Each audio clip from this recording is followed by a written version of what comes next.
Because it's a makeup class, we'll do something a little special. Because we're going to show a clip from a movie that I think is particularly appropriate. As we get into it, I'll tell you why. It's about a 5-minute segment from a film called The Third Man. Has anyone ever seen it? Okay, maybe more than I thought. Just to set up this scene for those of you who have seen it and more for those of you who haven't. This is a film that was made in 1948 called The Third Man from a Graham Greene short story. And it takes place in post-World War II Vienna. And the clip we're going to see, the most famous part of the movie, takes place of a conversation between two old friends. One of them, played by Orson Welles, is in a black market racket in Vienna and is making a living doing something very bad in the black market. And in this scene, he's trying to convince an old school friend of his, played by Joseph Cotton, to join this thing. He is also, I should say, the Orson Welles character has also faked his death. So no one except his immediate conspirators knows he's still alive. I should have said that. He's faked his death, and here he has a scene with his old school friend, played by Joseph Cotton, and he's trying to convince him to come into his black market racket. So here comes The Third Man. Good scene, and it's good because I think it conveys something of the flavor of Machiavelli's thought. In Italy for 30 years under the Borgias, this is Machiavelli's time, bloodshed, murder, and Leonardo da Vinci in the Renaissance, under Switzerland for 500 years, peace and democracy. What did it produce? The cuckoo clock. I'm going to talk about that in a moment. But I want to begin by talking about who was Machiavelli. How do we read The Prince? Machiavelli was a Florentine, and to know that is to know virtually everything you need to know about him. I'm exaggerating, but I do so to make a point. Florence was a republic. It was a city-state, and Machiavelli spent a good deal of his adult life in the service of the republic. Living in Florence, the center of the Renaissance, at the height of the Renaissance, Machiavelli wished to do for politics what his contemporaries like Leonardo da Vinci and Michelangelo had done for art and sculpture. In other words, he hoped to revive in some way the spirit of the ancients, of antiquity, but to modify it in the lights of his own experience. And as he puts it in the dedication of his most famous book, he writes that this book, The Prince, is a product of long experience with modern things and a continuous reading of the ancient ones. In Machiavelli, we have what we have come to call modernity, given its first and most powerful expression.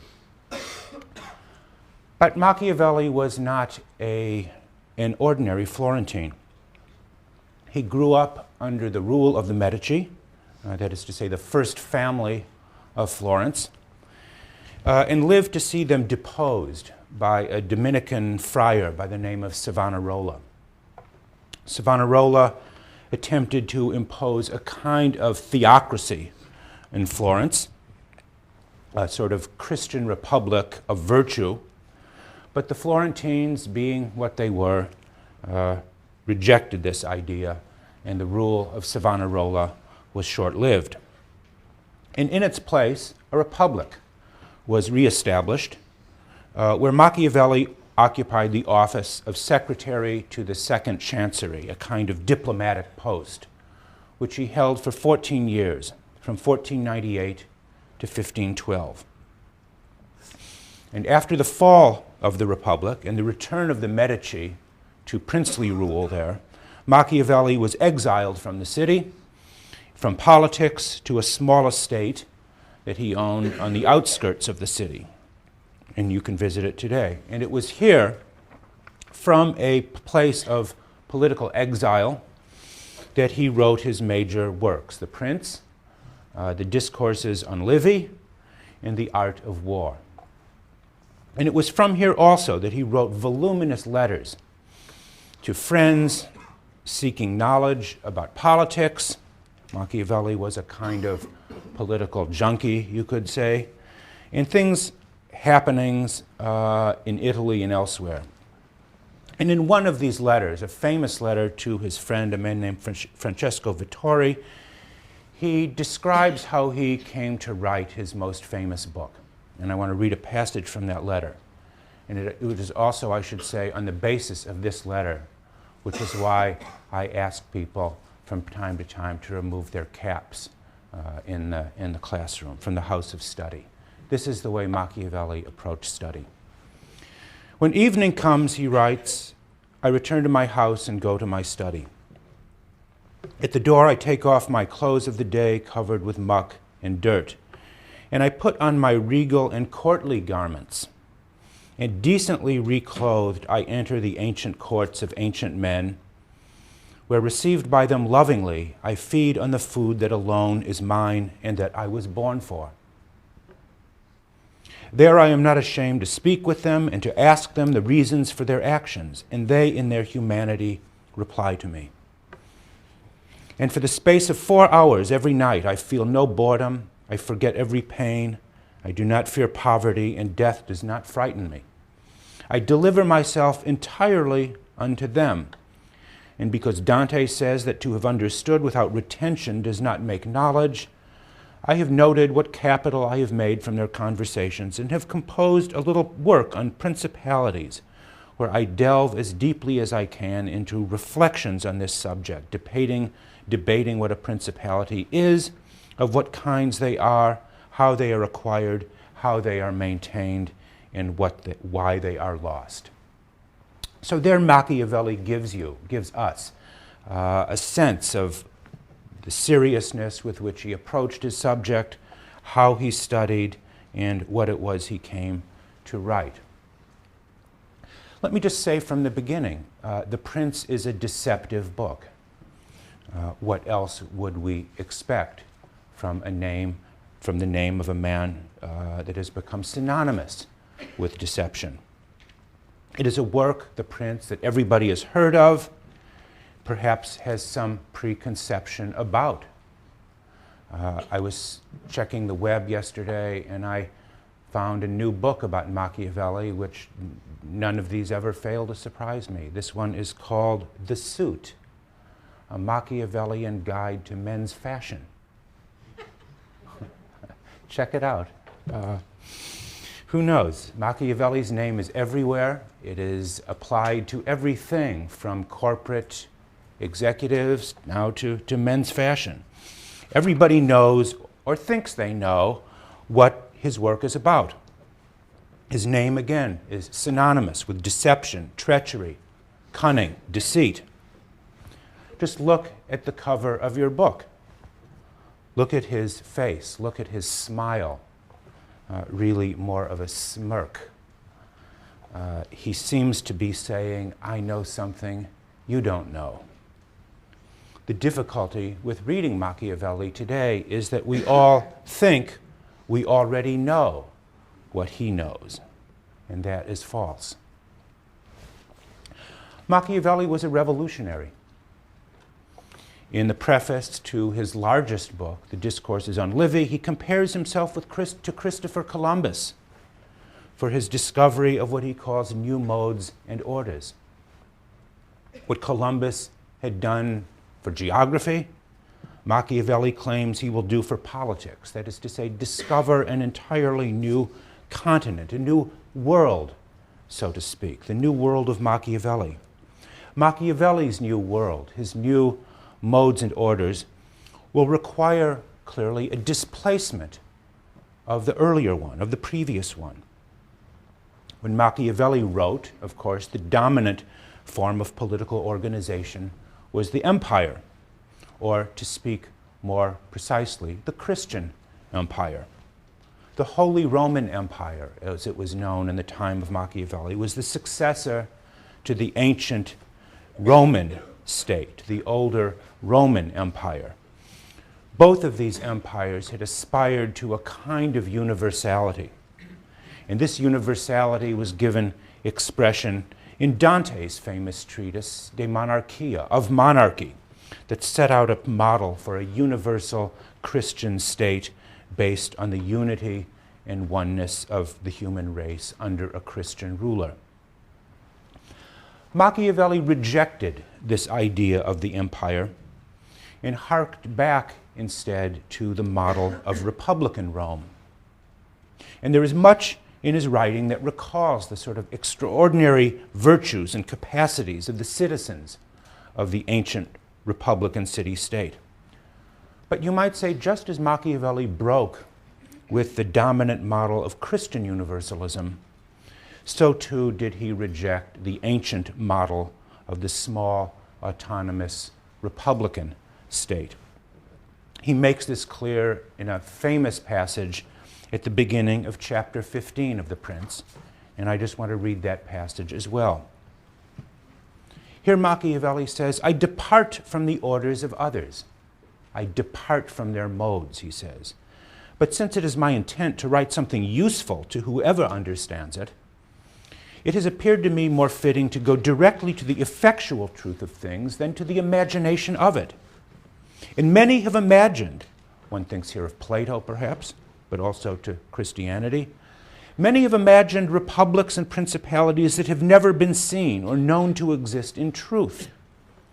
For it is far from how one lives to how one should live, that he who lets go of what is done for what should be done learns his ruin rather than his preservation. In other words, no Platonic cities in speech, no Augustinian cities of God. We will only look, he says, to the effectual truth of things, the effectual truth of the matter, not the imagination of it or the utopia of it. That passage is often taken to be the beginning of chapter 15, the essence of Machiavellian realism, a kind of realpolitik, as it were, his appeal from the ought to the is, to take one's bearings again from the effectual truth of things. This seems to be in many ways the essence of his teaching.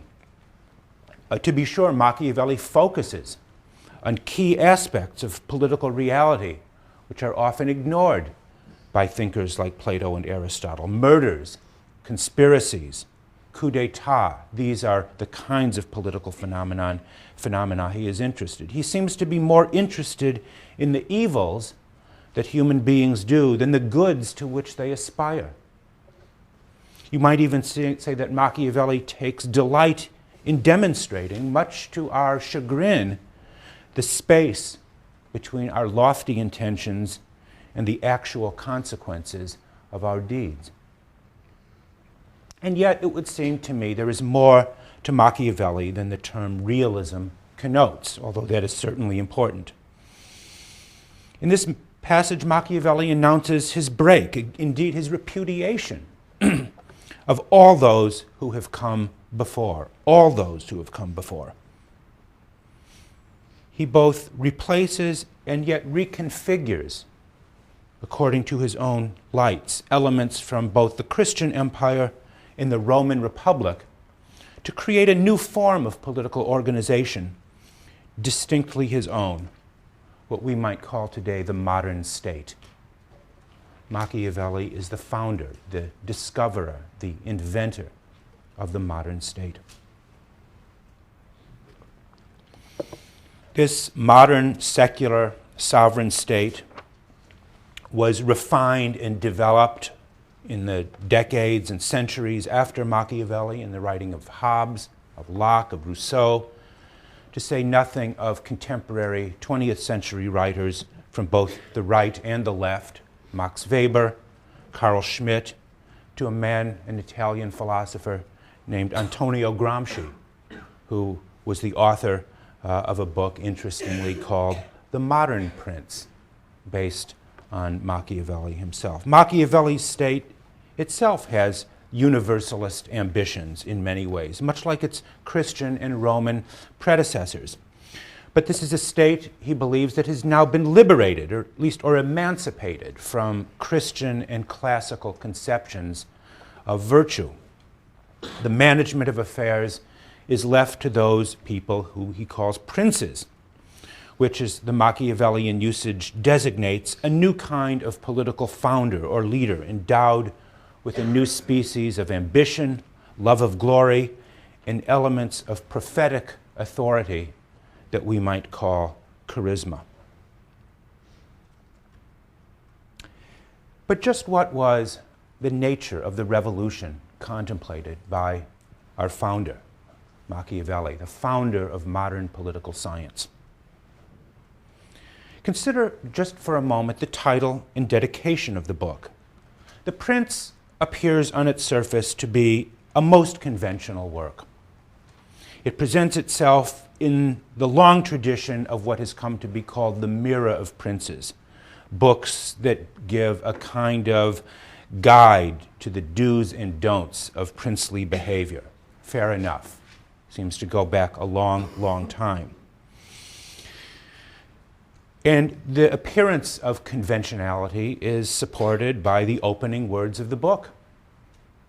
In his dedicatory letter, the first words or first line out of his mouth, or the first lines are, "It is customary," he says.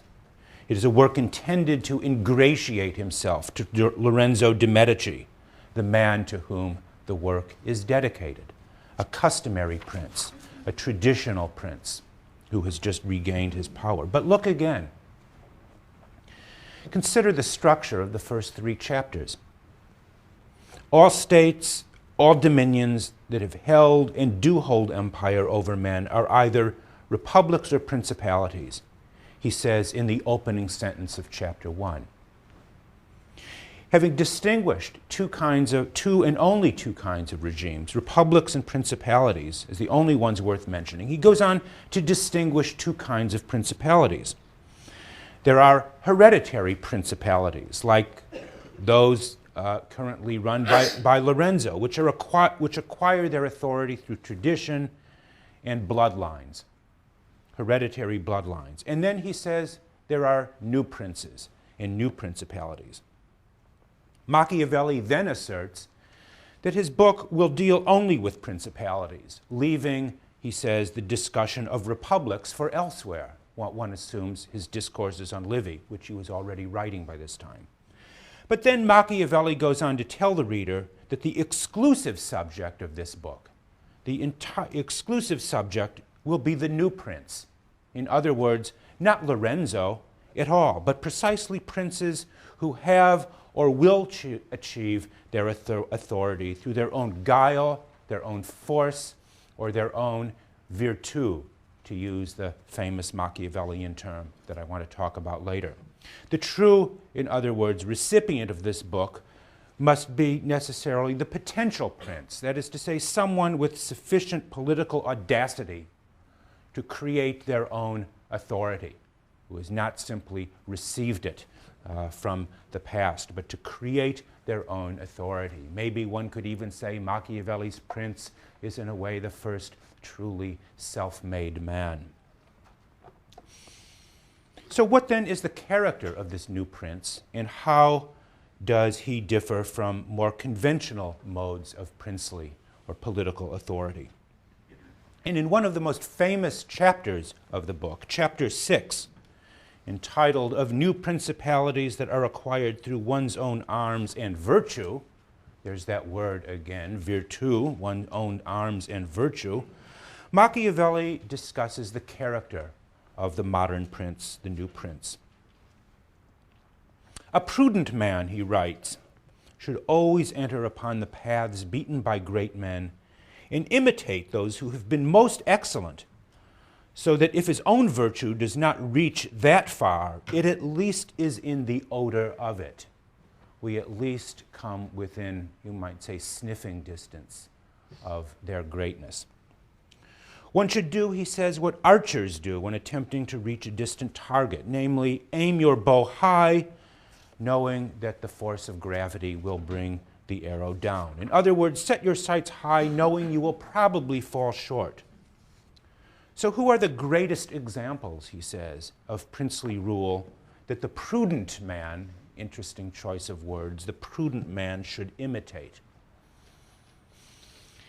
And here Machiavelli gives a list of those heroic founders of peoples and states: Moses, Cyrus, Romulus, Theseus, and so on. As one examines their actions and lives, he writes, one does not see that they had anything else from fortune than the opportunity which gave them the matter, enabling them to introduce any form they pleased. Notice in that sentence he uses those Aristotelian terms, form and matter, that we spoke about in relation to the Aristotelian regime. They had nothing else from fortune, he says again, than the opportunity, the occasion, that gave them the matter, enabling them to introduce any form they pleased. In short, Machiavelli claims these were founders who created, in a way, ex nihilo, out of nothing.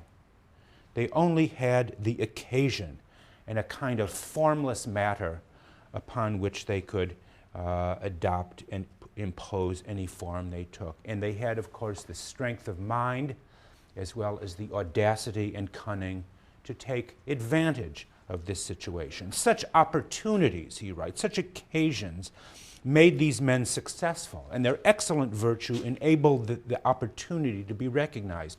Hence their fatherlands were ennobled by it, and they became prosperous. They took advantage of their opportunities, seized their opportunity, and imposed their own form upon it.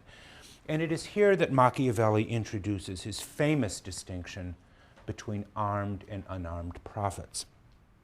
All the armed prophets, he says, conquered, and the unarmed were ruined. This seems to be, and is clearly, a kind of classic statement of sheer Machiavellian power politics. All politics grows out of the barrel of a gun, as a famous 20th century Machiavellian once put it. The armed prophets conquer, the unarmed lose. But there seems to be more to it than this. Machiavelli compares the prince to a prophet. Why does he use that language? What is a prophet? The most obvious answer is a person to whom God speaks. Machiavelli's armed prophets may not be religious figures, and they are not necessarily recipients of divine knowledge, but they seem to be, at least on his account, people of exceptional personal qualities that allow them to bring laws, to be law bringers, lawgivers, shapers of institutions, and also reformers of opinions that govern our lives.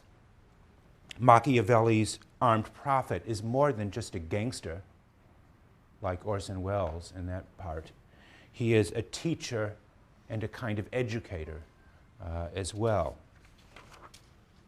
You might even think in your class, in your sections, how or in what ways does Machiavelli's armed prophet differ in important ways, both from Plato's philosopher king as well as Aristotle's notion of the megalopsychos as the sort of magnanimous statesman.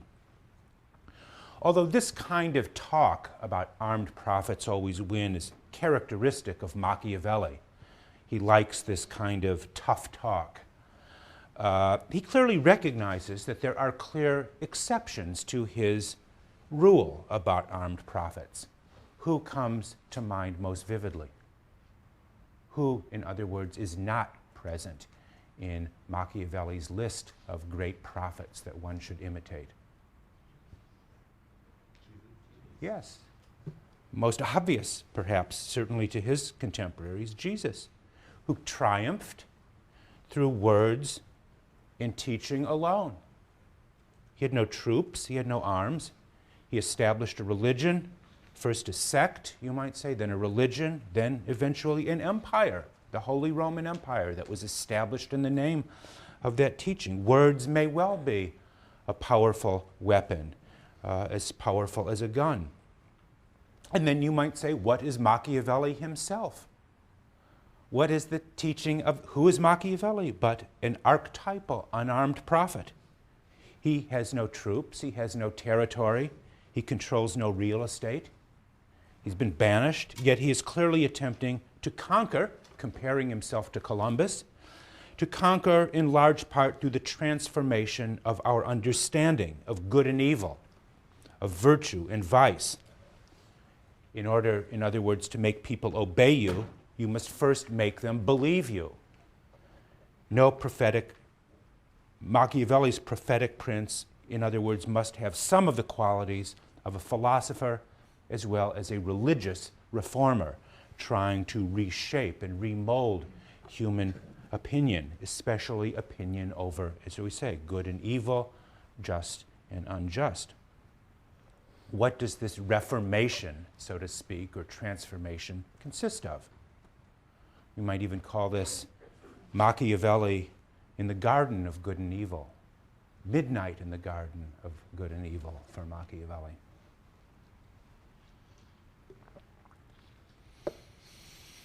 One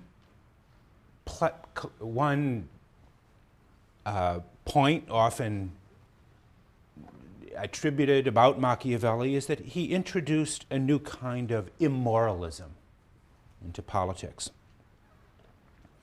In that famous chapter, chapter 15, he says he sets out to teach the prince how not to be good. Striking formulation. He will teach the prince how not to be good. And in perhaps the most important book on Machiavelli ever written, the author of that book declared Machiavelli to be a teacher of evil. You might want to think about that, a teacher of evil. Is that what Machiavelli was? Questions of good and bad, virtue and vice, appear on virtually every page of The Prince.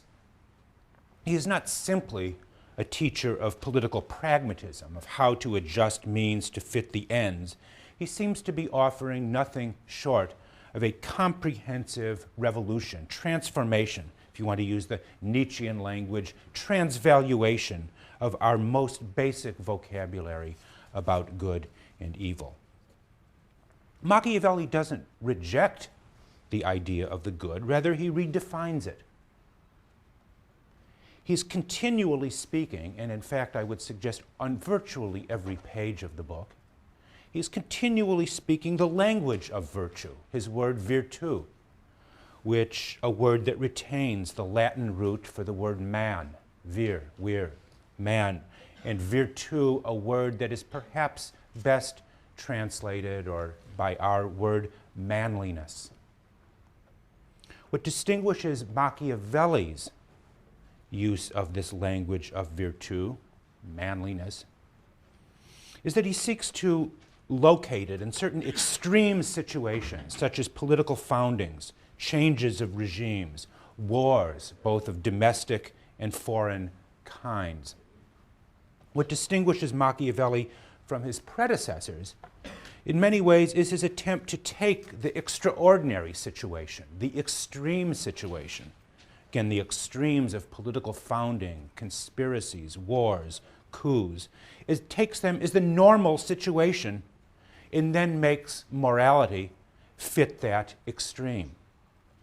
His examples are typically drawn from situations of human beings or polities in extremis, where the very survival or independence of a society is at stake.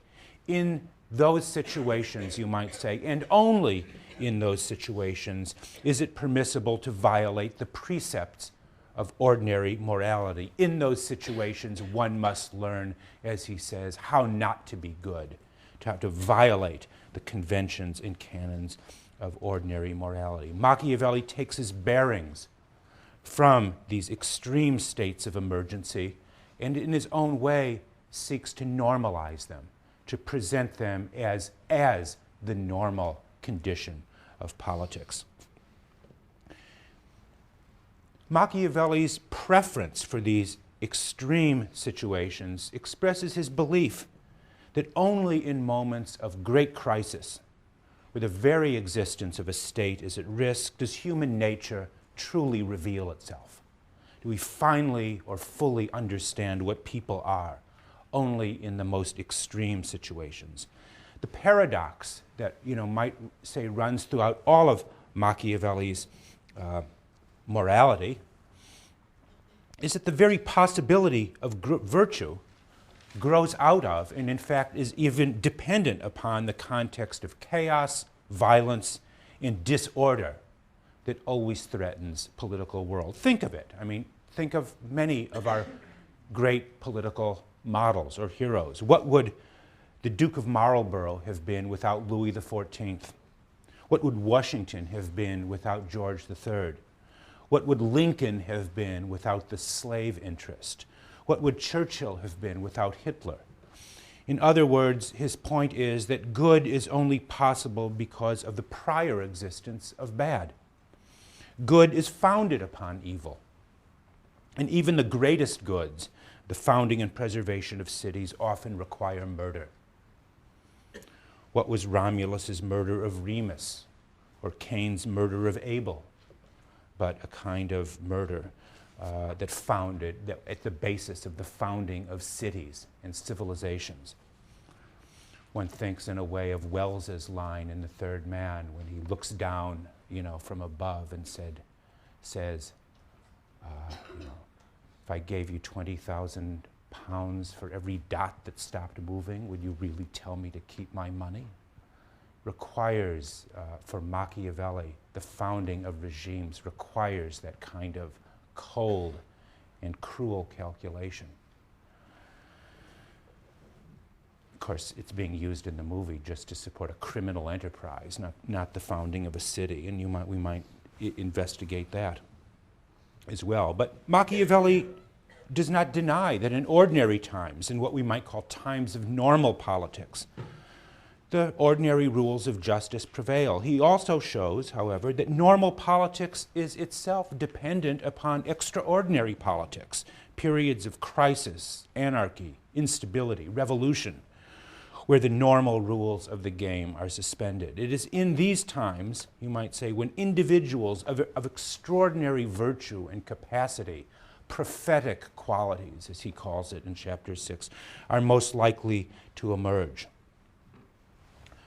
While the Aristotelian statesman, just to make a contrast for a moment, is most likely to value stability and the means necessary to achieving it, the Machiavellian prince seeks war, because it is only, again, in the most extreme situations that one can prosper and be prosperous. Think about the lines again from the movie, for 30 years under the Borgias, violence, murder, terror, bloodshed. But what did it produce? Greatness of an unprecedented type. Stability, democracy, brotherly love, peace. What does that produce? Mediocrity, the cuckoo clock. There might be a little more of Nietzsche suggested in that than Machiavelli, but I think the Machiavellian overtones are very evident. Consider just the following. Every child, every one of you, every one of us was brought up to know that one must never do wrong, even if good consequences are seen to follow. It is never right to give bad examples to others, even if one expects good to come from it. Yet Machiavelli breaks these rules about not giving bad examples. Virtue is not associated with the classical conceptions of moderation, of justice, of self-control, or with the Christian virtues of faith, hope, and charity.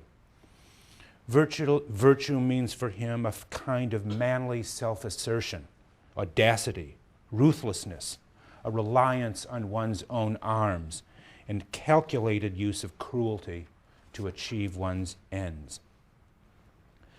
The model of Machiavellian virtù is the Renaissance statesman and general Cesare Borgia.